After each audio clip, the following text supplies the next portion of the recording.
Hello, welcome to the Tim Booker channel. I wish you all an enjoyable listening experience. Today, I'll be decoding a book called Marketing Warfare. Every day, new companies emerge in the market, and many once strong companies disappear. Every business wants to survive in the market, but business competition is brutal, and only a very few companies can thrive. How do these surviving companies excel in this fierce competition? How do the giants at the top of the industry food chain solidify their positions and remain unbeatable? Is there a pattern to follow? Today, I'm going to talk about the book Marketing Warfare, which might answer these questions. This book was first published in 1986, over 30 years ago. It introduced the idea that business is war, and the competitors are the enemies. Despite the passage of time, many of the business strategies mentioned in the book remain vibrant. The book is co-authored by two individuals, Al Ries and Jack Trout, who are considered masterminds in the field of marketing strategy. Al Ries is the chairman of Ries & Ries, a marketing consulting firm, and has been named one of the top 10 business minds globally by Ad Age. Jack Trout is renowned as the father of positioning, and his positioning theory is regarded as one of the most influential concepts in American marketing history. Their collaboration also produced another classic book, Positioning. Marketing Warfare consists of 16 chapters, primarily focusing on two principles and four strategic models. Let's start with the two principles of marketing warfare, the principle of force and the principle of defense advantage. The principle of force is the most fundamental principle in all of warfare.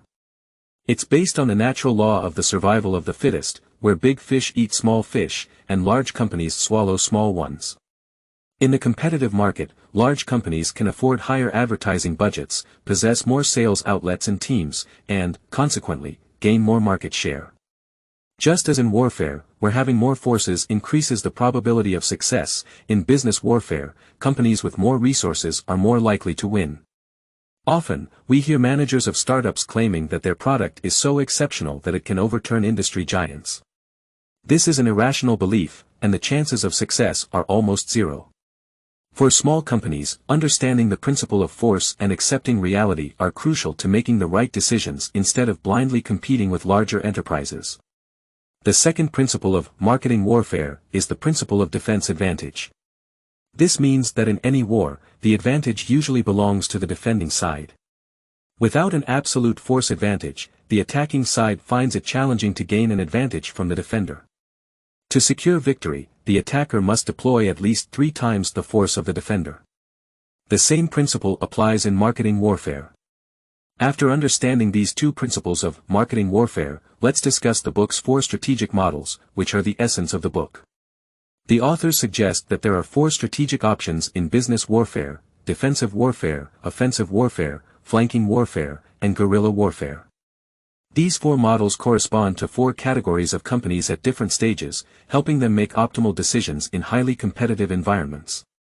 The choice of strategy for a company depends on its position and strength in the competitive market. Each strategic model serves a different purpose for different companies. Before formulating a strategy, business managers must constantly ask themselves a question: where does my company rank in the industry? In a typical competitive market with 100 companies, only 1 should play defense, 2 should go on the offensive, 3 should employ flanking warfare, and the remaining 94 should engage in guerrilla warfare. Next, I will introduce these 4 strategic models to you one by one. The first one is defensive warfare. The protagonist of defensive warfare is the market leader. In every market category, there is a company that holds a leading position. For example, in the e-commerce sector, there's Taobao, and in the world of smartphones, there's Apple, and so on. When faced with challenges from other companies, these enterprises must wage a strong defensive battle to maintain their leadership position. Defensive warfare may seem easy, but it's challenging in practice. The most important aspect is to follow 3 basic principles. The first principle of defensive warfare is that only market leaders are qualified to wage a defensive battle. Note that it's leaders, not just front-runners. In the market, there can be many front-runners, but there is only one leader. For instance, in the computer industry, Dell, HP, and others may be front-runners, but the leader is IBM. It is the true leader in the minds of computer users and potential customers. Only the leader can use the strategy of defensive warfare. Therefore, Companies in the market must first understand their own positioning and have a clear self-awareness before formulating a strategy.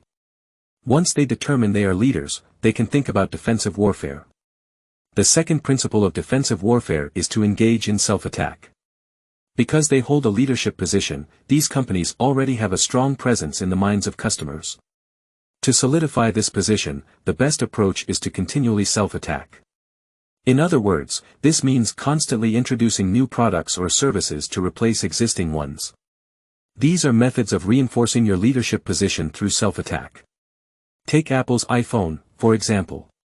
You'll notice that Apple releases new models of its phones at regular intervals, with innovations in performance and design.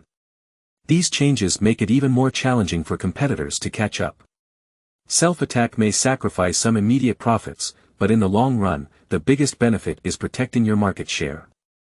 Without the courage to engage in self-attack, companies often lose market share and ultimately their leadership position. The third principle of defensive warfare is to always be prepared to counter the strong marketing offensive of attackers. Many leaders are reluctant to block their competitors, which is a sign of arrogance. By the time they decide to counterattack, it's often too late. Many have heard of Pinduoduo, a company that became a phenomenon in the e-commerce industry in 2018, garnering strong attention and discussion in the market. When Pinduoduo was just starting to gain traction in China, the e-commerce market leader, Taobao, didn't pay enough attention. By the time they realized it, Pinduoduo had become a shopping app used by 300 million people and successfully gone public in the United States. Although it didn't immediately affect Taobao's leadership position, it still made Taobao nervous. The example of Taobao and Pinduoduo is not unique. Leaders must be prepared at all times, always ready to counterattack, to win defensive warfare. In reality, business warfare is everywhere. However, very few companies can claim a leadership position. Besides the defensive warfare strategy applicable to these companies, the authors also propose 3 different attack models for companies trying to catch up. These are the offensive warfare model, flanking warfare model, and guerrilla warfare model. If your company is in the second or third position in the market and has the strength to mount a sustained attack on the leader, then the most suitable strategic model is offensive warfare. Compared to defensive warfare, offensive warfare is more challenging, and most offensive campaigns end in failure. In a 2-year survey of 600 companies, only 20% of them increased their market share by 2% or more. In other words, 80% of companies saw minimal gains or even lost market share.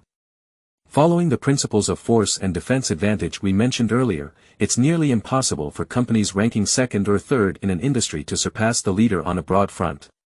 Without gaining an absolute advantage, companies launching an offensive must first fully understand the leader's strengths and then find their weaknesses within those strengths to attack. These are the 2 basic principles of offensive warfare. Here's an example from the automotive industry to illustrate these 2 principles of offensive warfare. Many people admire the Mercedes-Benz brand for its spacious and comfortable cars, making it a prominent leader in the mid to high-end automotive market for many years. At that time, BMW, which was in a relatively weaker position in the mid to high-end automotive market compared to Mercedes-Benz, realized that adopting the same positioning as Mercedes-Benz would result in almost no chance of success on the front lines. Fortunately, BMW recognized this, and they began producing smaller, more agile cars to compete. Through continuous marketing efforts, BMW labeled their cars as the ultimate driving machines and successfully competed against Mercedes-Benz's spacious and comfortable image. This was a highly successful offensive warfare campaign with far-reaching effects.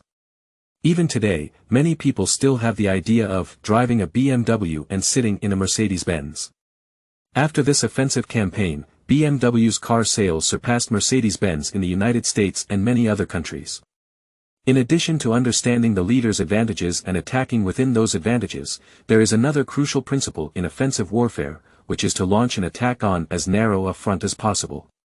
Many companies pursue a broad, one-size-fits-all strategy, but this strategy is only affordable for leaders. If a company wants to invest in multiple products across a very wide front to gain as much market share as possible, it is not only difficult to succeed but can also lead to a loss of their original market share. This is because, at any given time, leaders always have an absolute advantage in resources, industry relationships, distribution channels, and customer recognition. Companies launching an offensive must attack on a narrow front to maximize resource integration and achieve success. In the battlefield, both offense and defense are natural aspects of warfare. So, besides these two frontal competitive strategies, are there any other strategies suitable for smaller companies? Absolutely, one such strategy is flanking warfare. Flanking warfare refers to weaker companies, to avoid direct competition with stronger competitors, choosing to enter the market from the side to gain market share. In simple terms, if my strength is not as robust as yours, if I can't match your financial resources and military might, then I'll attack from the side and gradually consume your market. Many people might think that flanking warfare is just a military concept with no practical value in business warfare. However, in reality, flanking warfare is an innovative and sometimes surprisingly effective strategy in business warfare. It can even help companies defeat leaders. One of the most classic examples of a flanking attack is the Volkswagen Beetle. Volkswagen successfully flanked General Motors, causing a significant shift in the automotive industry. General Motors produced large cars, while Volkswagen manufactured small ones. General Motors placed the car's engine in the front, whereas Volkswagen placed it in the rear. 10 years ago, Volkswagen reintroduced the Beetle to the American market, and it was an instant success. People looked at this small, quirky, but reliable car and thought, this is Volkswagen.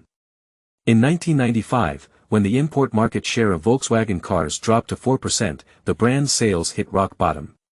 Today, thanks to the new Beetle, the import market share has risen to 6%. General Motors cars were elegant, while Volkswagen's Beetle had a unique style. When attacking the Detroit Fortress, Volkswagen's advertising slogan was, "Think small," a classic example of a flanking attack. So, a successful flanking attack can be very beneficial for a company. How can you execute a successful flanking attack? There are 3 principles to keep in mind. 1. Compete in unguarded territory. 2. Strike swiftly. 3. Have the ability to pursue and hold on to the fruits of victory. Every company is different, and industries vary. Different companies can launch flanking attacks from different entry points, but the entry point must be undefended or have the weakest defense. Just as we wouldn't airdrop troops into the enemy's machine gun nest, companies shouldn't introduce their products into markets already dominated by others. If Volkswagen had promoted the Volkswagen car instead of the Beetle at that time, it probably wouldn't have had any effect in the American market. Essentially, flanking warfare is a form of surprise attack. When Steve Jobs passed away, all Apple products were kept strictly confidential before their launch. When the iPhone was first released, almost all competing companies, including the industry leader at the time, believed that such a product could not succeed. However, as touchscreen phones gained popularity, the formerly leading phone manufacturers, like Nokia and Motorola, realized their mistake. Apple continued to release new products and firmly held and gradually expanded its market share. By the time Nokia and others wanted to reposition themselves, it was too late. Although flanking warfare can sometimes yield miraculous results, if your resources are insufficient and you can't sustain the victory in a flanking attack, what should you do? This situation is likely to occur in many fields, and there are many examples of this in business history. These flanking attacks initially succeeded but ultimately failed. The main reason was a lack of funds to maintain the victory to the end. In such cases, the best strategy is guerrilla warfare. In fact, the vast majority of companies should use guerrilla warfare. The biggest difference between guerrilla warfare and flanking warfare is the choice of the battlefield. Guerrilla warfare doesn't seek open, unguarded territory, instead, it focuses on a niche market, and this niche market should be small enough to defend. This is the first principle of guerrilla warfare. For example, the renowned car brand, Rolls-Royce, is exceptionally skilled at waging guerrilla warfare in the automotive industry. It dominates the market for cars priced over $100,000. This market is so small that no one wanted to compete with Rolls-Royce. Besides finding a niche market small enough to defend, there's another important principle in guerrilla warfare: no matter how successful you become, never act like a leader. Unlike large corporate organizations with extensive manpower and resources, companies practicing guerrilla warfare need streamlined organizations and quick decision-making capabilities. We rarely hear about companies failing because they concentrated their strength on a small market. Instead, we often hear about companies splitting apart after overexpanding or companies achieving some success and then rushing to launch various products in more markets, hoping to become a Fortune 500 company overnight. These are dangerous practices. Apart from leaders, most companies are not suitable for such approaches. The third principle of guerrilla warfare is that, once signs of failure appear, be prepared to retreat at any time. If the situation is unfavorable, don't hesitate, quickly abandon your position or product. Guerrilla forces don't have the financial and human resources to waste on a battle that's already lost. The best course of action is to retreat as soon as possible. The ability to quickly change direction is an advantage for companies practicing guerrilla warfare and can greatly increase their operational speed and adaptability to market changes. Compared to large enterprises, this is a valuable asset. Because even a small company, as long as it survives, has the opportunity to continue competing. With this, the 4 strategic models discussed in the book, Business Warfare, are now complete. Finally, let me tell you about a case mentioned in the book to help us understand these 4 models. This case is the Cola War. The main characters in the Cola War are the well-known Coca-Cola and Pepsi-Cola. Coca-Cola is the originator of cola and holds the position of market leader, primarily employing a defensive strategy. Pepsi-Cola, on the other hand, is the challenger, always aiming to take Coca-Cola's leadership position, and primarily employing an offensive strategy.